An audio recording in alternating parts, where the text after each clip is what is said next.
Good morning, friends and family of friends. Happy Monday the 13th, everyone. Well, and I hope you guys had a great weekend and an awesome Easter Sunday. On Saturday, we completed a 3D scan of the Century 21 Integrity Group office in Jefferson, and we made a virtual Easter egg hunt. So take the time to check it out if you haven't already. The feedback's been great. We've had a couple people that got kicked out of the model, and that's probably just an internet speed issue or connection issue, so check it out. There are still 4 of 10 gift cards available for those of you that are able to find all 21 hidden eggs, that is. So, happy belated Easter and happy hunting. Sunrise will be at 6:17 this morning and sunset will be at 7:35, giving us 13 hours and 18 minutes of daylight to enjoy today. Presently, it's 34 degrees outside, and unfortunately, it's not going to get much warmer today. You can expect decreasing clouds throughout the day, but windy.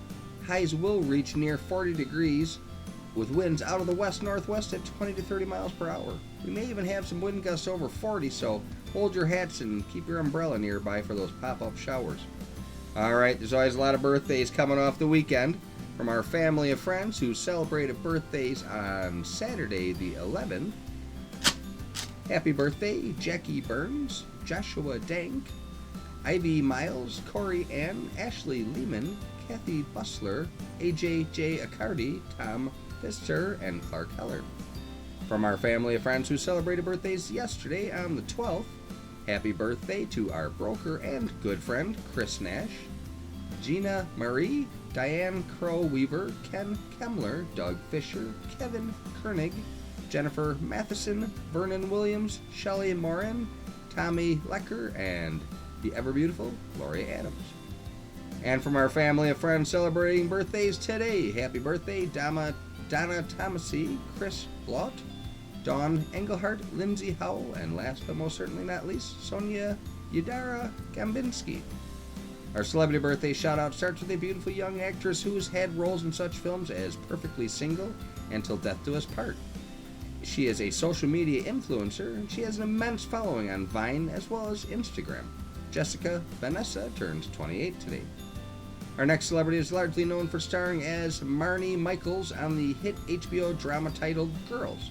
She wrote and starred in a series of sketches for the comedy website Funny or Die, playing a newlywed named Kate Middleton. In 2018, she began starring in HBO's Patrick Melrose. She also starred in the 2019 horror film The Perfection. Allison Williams turns 32 today. Our next celebrity is a great actor who largely became known for playing a menacing demon in Hellboy, and for playing Biker Clay in the FX Sons of Anarchy. He gained additional fame by playing Mr. Kellerman in Charmed and Hannibal Chow in Pacific Rim. Ron Perlman turned 70 today.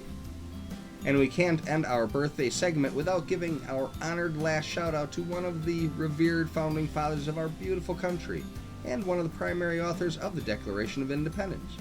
He was vice president under President John Adams, our country's second president, and he oversaw the Louisiana Purchase during his presidency, effectively doubling the size of the United States at the time. Thomas Jefferson was born on this day in 1743 and lived to the ripe old age of 83 before passing on in 1826. Alright, moving on to this day in history. On today's date, in 1881, the notorious outlaw Billy the Kid is sentenced to hang for the murder of Sheriff William J. Brady during the Lincoln County Cattle War. Before the sentence was carried out, he escaped by killing 2 deputies, but was killed by Sheriff Pat Garrett 3 months later. On today's date, in 1943, President Franklin D. Roosevelt dedicated the Thomas Jefferson Memorial in Washington, D.C. The monument serves as a tribute to Thomas Jefferson, one of our awesome founding fathers, and as you already know, the 3rd president of our beautiful country. On this day in 1970, an Apollo 13 oxygen tank explodes, endangering the crew and causing the planned moon landing to be aborted. One of the problems that had to be overcome was the need to adapt the command module square carbon dioxide scrubber cartridge to fit the lunar modules, which took a round cartridge. This was done by drawing air through them with a suit return hose, shown in the photo. They managed to make a pretty awesome movie about this scary but true story. And finally, on this day in 1983, the Hungarian beauty queen Zaza Gabor marries her 8th husband. The marriage was annulled the following day. Surprise, surprise. Alright, moving on to our comedy corner. Why are ghosts such bad liars? You can see right through them. Today is National Make Lunch Count Day and National Thomas Jefferson Day. Today's morning motivational is a simple, undeniable truth. You have 3 choices in life: give up, give in, or give it your all.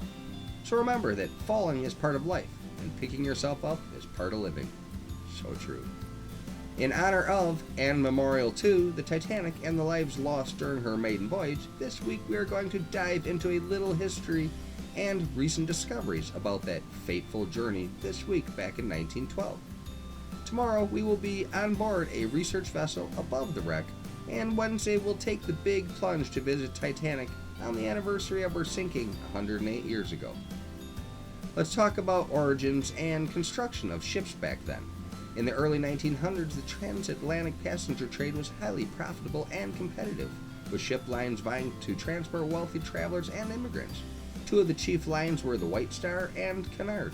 By the summer of 1907, Cunard seemed poised to increase its share of the market with the debut of 2 new ships, the Lusitania and the Mauretania, which were scheduled to enter service later that year.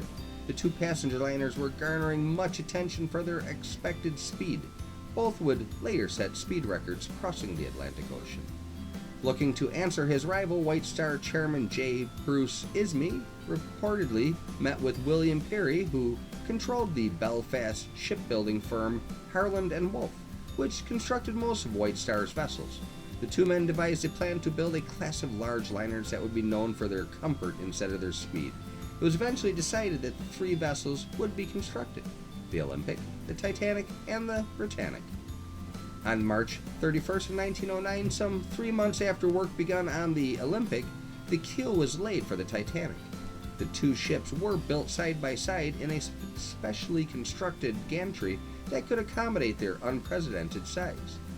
The sister ships were largely designed by Thomas Andrews of Harland & Wolff. In addition to ornate decorations, the Titanic featured an immense first-class dining salon, 4 elevators, a swimming pool, and its second-class accommodations were comparable to first-class features on other ships, and its third-class offerings, although modest, were still noted to be relatively comfortable.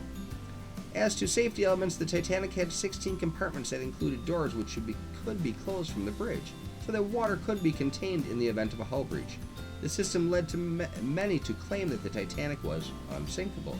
Although they were presumed to be watertight, the bulkheads were not capped at the top, and this would be one of the contributing factors to her demise.